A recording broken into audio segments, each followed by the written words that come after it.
Welcome back mga kabayan. Nagbabalik po muli ang inyong lingkod upang magbigay sa inyo ng mga bago at nagbabagang mga balita. Tila ba naging mainit na usapin ang isyong ito sa mundo ng social media?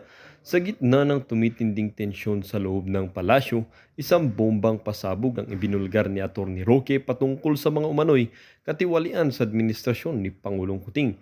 Ayon kay Roque, ang mga anomalya ay nagpapakita ng sistematikong pag-aabuso sa kapangyarihan at paggamit ng pondo ng bayan para sa pansariling interes. Sa isang press conference na ginanap kaninang umaga, inilahad ni Roque ang iba't ibang dokumento at ebidensya na nag-uugnay kay Pangulong Kuting at ilang matataas na opisyal ng gobyerno sa mga illegal na transaksyon. Kabilang dito ang umano'y pag-award ng mga kontrata sa mga kumpanyang pagmamay-ari ng mga kaalyados ng Pangulo at mga paglipat ng malalaking halaga ng pondo sa mga peking NGOs. Hindi na natin ito pwedeng palampasin. Kailangang manugot ang mga nagkasala at protektahan ng pondo ng bayan, ani ni Roque. Panahon na upang wakasan ang katiwalian at bigyang daan ng tunay na paglilingkod sa bayan.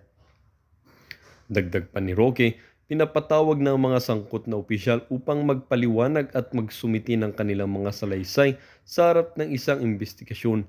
Hinihikayat din niya ang mga Senado at Kamara de Representantes na magsagawa ng magkasanib na investigasyon upang matukoy ang punot dulo ng mga anomalya. Sa gitna ng mga aligasyon na nanatiling tikom ang bibig ni Pangulong Kuting, gayunpaman, ayon sa ilang mga insider sa loob ng palasyo, patuloy na tumitindi ang tensyon at nagkakaroon ng mga alitan sa pagitan ng mga opisyal na matagal nang may mga hitidwaan. Kung mapapatunayang totoo ang maligasyon, maaari itong humantong sa mga impeachment ni Pangulong Kuting, payag ng isang political analyst. Ngunit kailangan natin ng maayos at patas na investigasyon upang malaman ang buong katotohanan. Samantala, nag-aabang ang buong bansa sa mga susunod na hakbang ng administrasyon at ng mga institusyon ng gobyerno upang masiguro ang katarungan at katotohanan sa gitna ng kontrobersyang ito.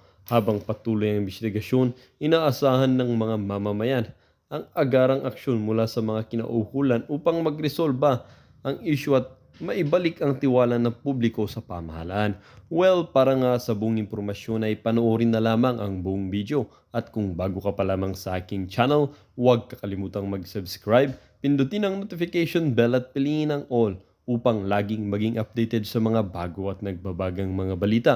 At sa mga solid viewers naman natin dyan, maraming salamat naman po sa patuloy na pagtangkilik sa ating channel.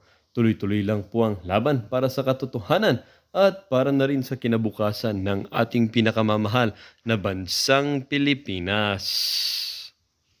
Bayan natin di pa rin nakakakita sa YouTube channel ng Third Floor Studio, hanapin nyo, type nyo lang Third Floor, lilitaw na ho kagad yan. Kahit mahaba ho ang pangalan nila, pagka nilagay yung Third Floor, lilitaw na ho yung channel nitong si Ma'am Pam at nitong si Sir Marlon. Ano ba yung pag-uusapan natin? Ito ho mga kababayan. Sandali lang ha. Wala ho kasi tayo doon sa ating sa ating kuta, kaya medyo nangangapa ho tayo sa ating setup. Alam nyo na, pagka nandun ho tayo, mabibilis ho yung mga galawan natin. Pero dito sa isa na to, pagtiyagain na ho muna natin. Dumako ho muna tayo dito kay Vice President Sara Duterte. Kayo dyan, itong mga ano na to, itong mga congressman na to, malayo Ito ho mga kababayan, ah, masyado kayong pagka nagsasalita na itong si VP Sara, talagang ayaw nyo siyang tantanan. Ito, dumako ho tayo dito kay Anak Kalusugan Party List Rep Ray Reyes. Sir, huli ka na ho sa pag-iepal. Yung mga pwesto dyan sa House of Representative para sa mga maiingay at talagang nag-iepal, naibigay na ho sa kanila. Parang ano ho kayo, late reaction ho kayo, na kay Suarez na ho, nandun na ho dun sa mga maiingay dun sa issue ng SMNI, yung mga mahuhusay na posisyon. Para dito kay Ray Reyes, yung banat nyo na yan kay VP Sara, hindi na ho yan papansinin nitong si Tambalusos. Pero sa bagay, napakahusay pa rin ho yan. Mapakita nyo lang na talaga ng mga kaalyado nyo itong si Marcos Jr. At talagang inaayunan nyo yung mga kabalbalan ng inyong Diyos dyan sa House of Representatives. Napakainam yan. Sabi ho nitong si Anak Kalusugan Party List, Rep. Ray Reyes has thumbs down. Ano pakialam namin sa thumbs down mo? Sino ka ba? Toxic politics that associated with Vice President Sara Duterte. Bad joke regarding President Marcos' upcoming third State of the Nation address. Sa tingin niyo ba kailangan seryosohin yung State of the Nation itong si Marcos Jr.? Yun ang pinakamalaking joke. At yung mga dadalo diyan sa zona na yan, sila yung mga pinaka walang kwentang politiko ngayong mga panahon na to. At panoorin nyo ho yung mga papalakpak sa mga kasinungalingan ni Marcos Jr.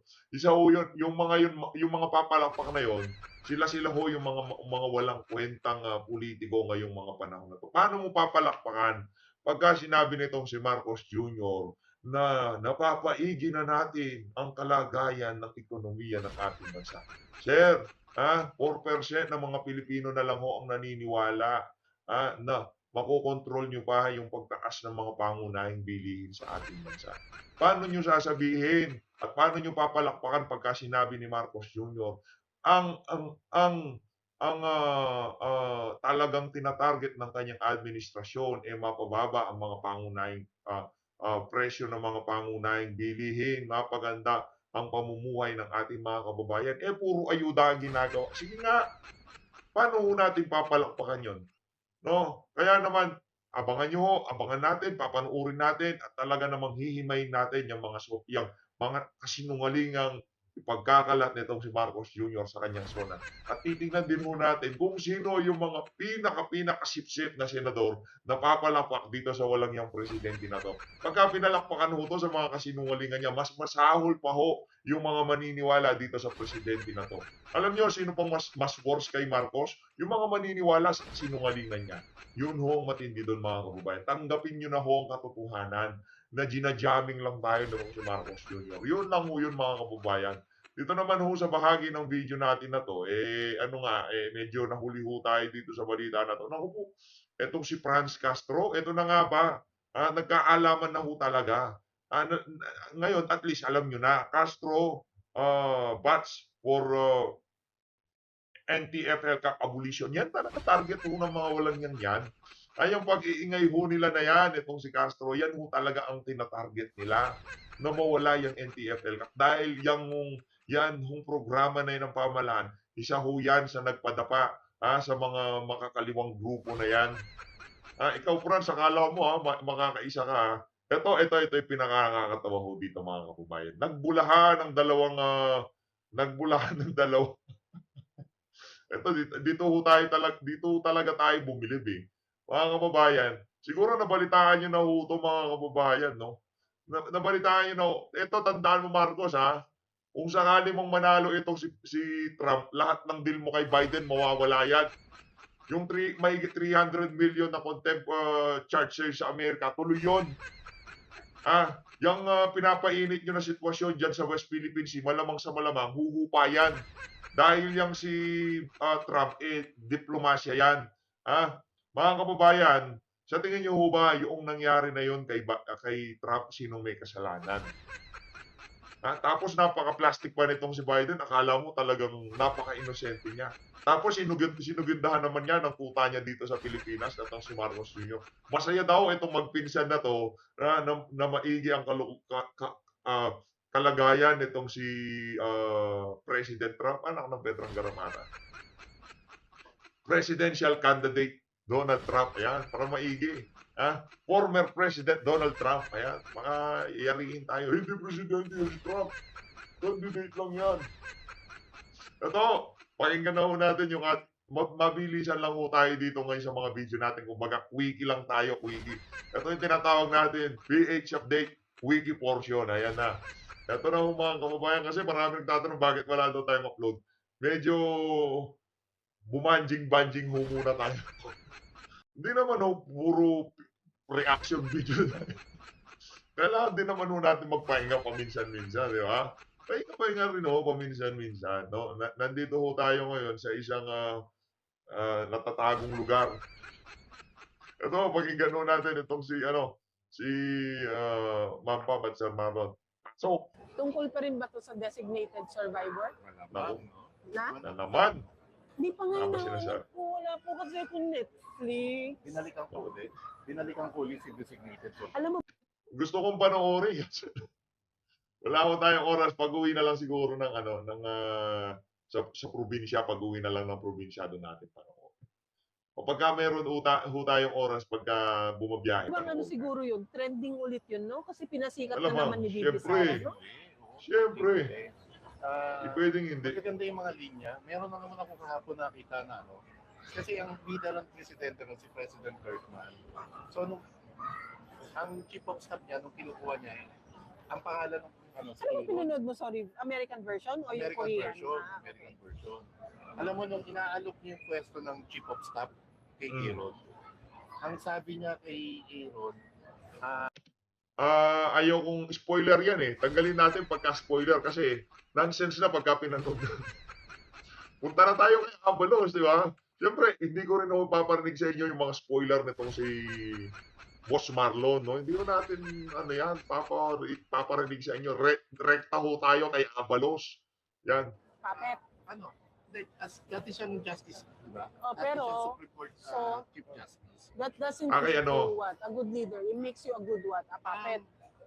A puppet. Pwede. And hindi ka makakatulong sa aspetong politika sa presidente. That's why he's just a figurehead. Nagkakalat. Kaya sila hindi nagkasundo ni sino ang namayapang Hubert Guevara, di ba? Hubert Guevara. Hindi ko alam kung political si Hubert Guevara. No? Kasi ang background niya ay trading. Yes. Also a stocks lawyer. market. Lawyer. Oo. Lawyer by profession. Oo. Tapos ang background niya about sa trading and sa stock market. But you're Speaking of trading. okay, hindi ko na lang sasabihin. And speaking of Anong ES balita? personally, eto nagtatanong po Uy, kami. ayos. Sir ES, boss, ano raw, siya rin daw ang nagdesisyon na Ako po. siya raw ang nagrekomenda para gawing chief of police ng Davao Police Force si Colonel Hansel Marantan. Ay, naku po, yung Ansel Marantan na yan, ha? Kasi daw, Ansel may Marantan. nakaharap na kaso si Colonel Marantan at para maayos yung kasong yun, Kinailangan niya umano, mag-deliver kailangan mag-deliver sa utos sa task na meron siya ni ngayon. ES Bersamin. Nagtatanong po kami. Anyway, tanong mo ito, pagkakataon to, para sagutin ng palasyo kung gaano katotoo o hindi. Diba? So, ayun, medyo Pagka narinig nyo ho yung word na dapat makapag-deliver, alam nyo na ho kung kanino siya kailangan dapat mag-deliver. Para maareglo yung para di umano maareglo yung mga kaso nitong si Hansel Marantan. Eh alam nyo na ho kung kanino siya dapat mag-deliver. Sana tigilan nila yung Davao. Yan na lang, kumbaga isa ho yan sa mga pagka nabanggit yung bansang Pilipinas. Dyan sa Davao, tahimik, di ba? Isa na lang mo yan sa pwede nating sabihin, pride natin sa ibang bansa. Meron pang lugar sa Pilipinas na pwede nating sabihin, ay, punta kayo ng Davao, medyo ano doon. Walang krimen doon. Di kayo basta-basta may snatch doon. Di ba? Di kayo basta-basta madudukutan doon. Punta kayong Quezon City, naku po, yari. Puputulin yung kamay nyo doon pagka mayroon silang nakitang pabingwit-bingwit dyan. medyo strange yung nangyari yun dahil within 12 hours, tatlong beses. I'm not actually surprised na he is capable of doing something like that as alleged. Yung iba natin mga kasama, sinisend pa sa akin yung live nitong sila, sila itong sila Ma'am Pam at itong Sir Marlon. Panoorin nyo na kaya. Hinihintay nyo pang mag-react tayo sa mga sasabihin nila. Mahuhusay sa ating yung mga yan. Ang gagaling ho ng mga yan. Alam nyo, ito totoo kung nung mag-aaral, hindi naman ho tayo kagalingan sa pag-aaral Baka kinukopyahan ho natin yung mga yan. Baka nandun tayo sa row 10. Mga nasa row 1 yan, matatali. Huwag nyo na akong hintayin. Panoorin nyo na. Ayun naman. Panoorin nyo na ito sila Ma'am Pam at itong si Sir Marlon. Kasi di ba, siya rin naman yung gustong bumali ng paraan ng pag-i-import dahil nung siya ay minsang naimbitahan. To make the story short tayo, punta ko tayo kay Abalos. Abalos, kung gaano ka-obsess kay Pastor, ganon din ako ka-obsess.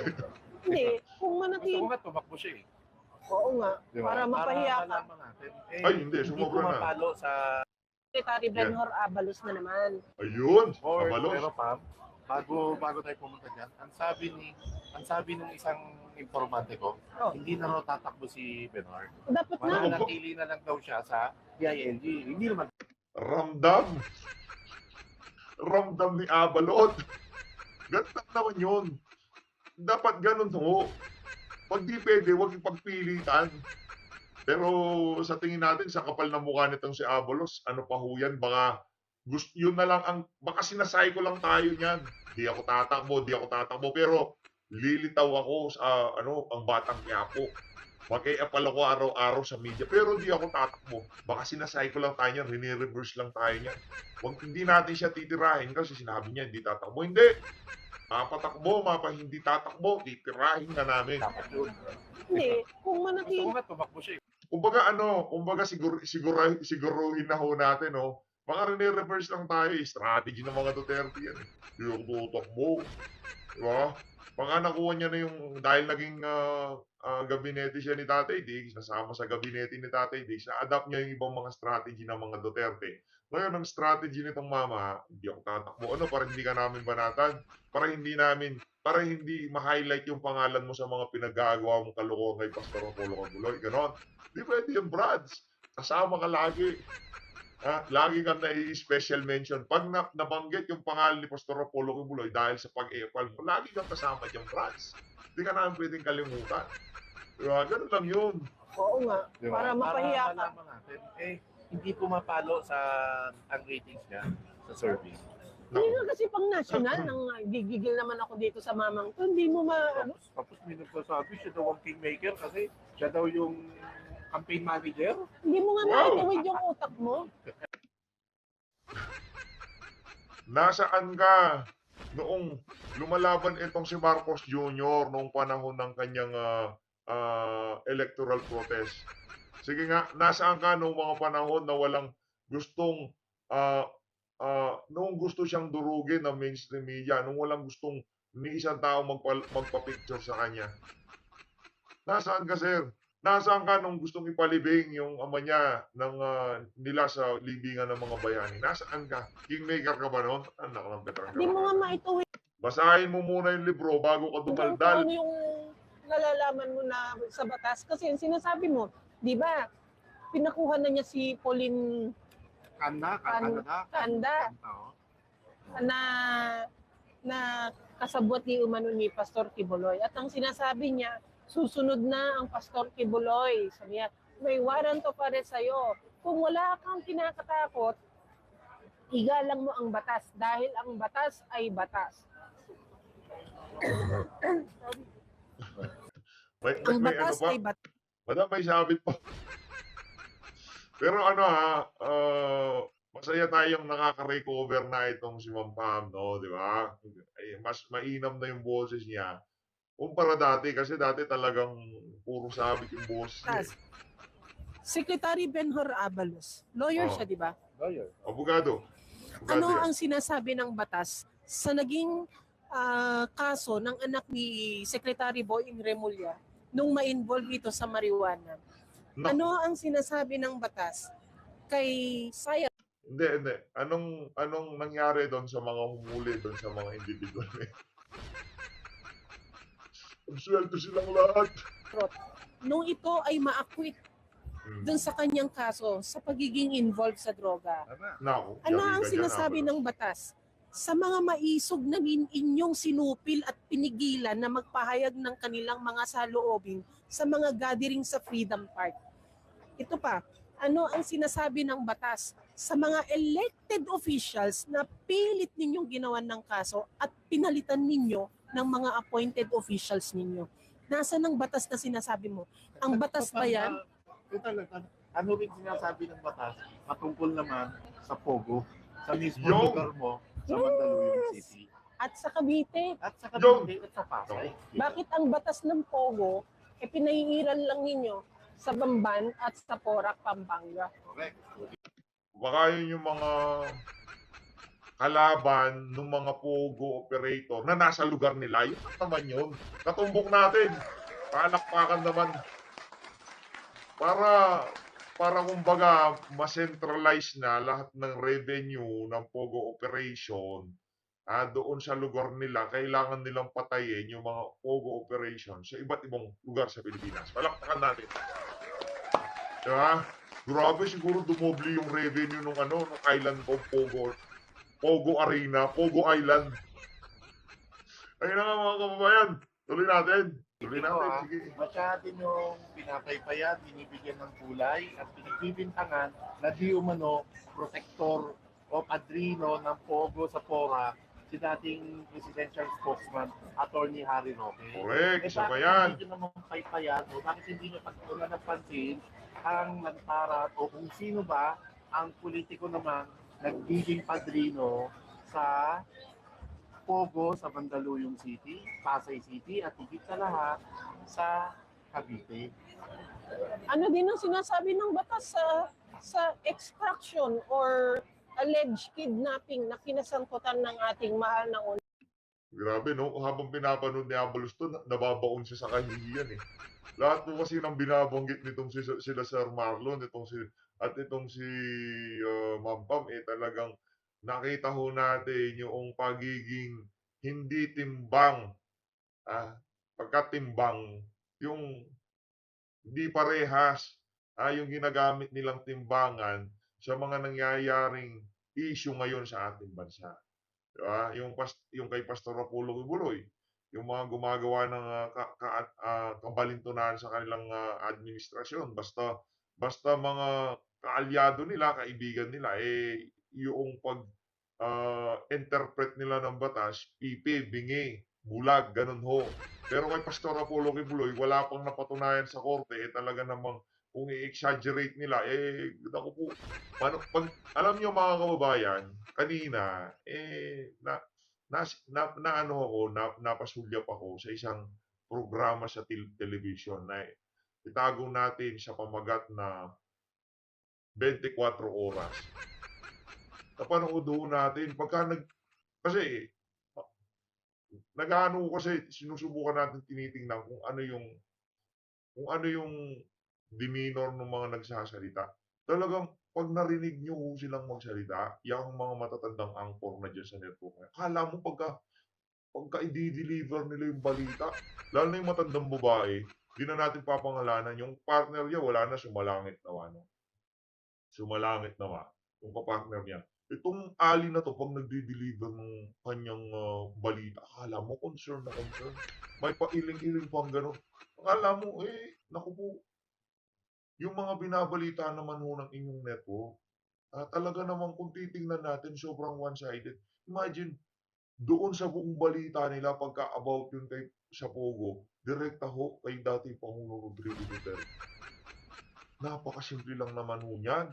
Kung ayaw nyo na, at ako ayaw ko na personally, at karamihan sa mga kababayan natin ay ayaw nila, bakit nyo pa ipinipilit ng Pogo na yan? So always, Well, dito nga nagtatapos ang bidyong ito. Kayo naman po ang aking tatanungin mga kabayan. Ano naman po ang inyong mga reaksyon sa balitang ito? Ang ating comment section ay bukas para sa inyong mga samot-saming reaksyon at komento.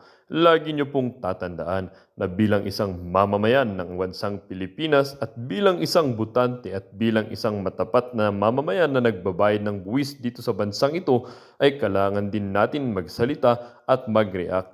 Huwag kakalimutan, do not let your thoughts left unspoken. As citizen of this country, your thoughts matters. Muli po, kung bago ka pa lamang sa aking channel, huwag kakalimutang mag-subscribe at pindutin ang notification bell upang laging maging updated sa mga bago at nagbabagang mga balita.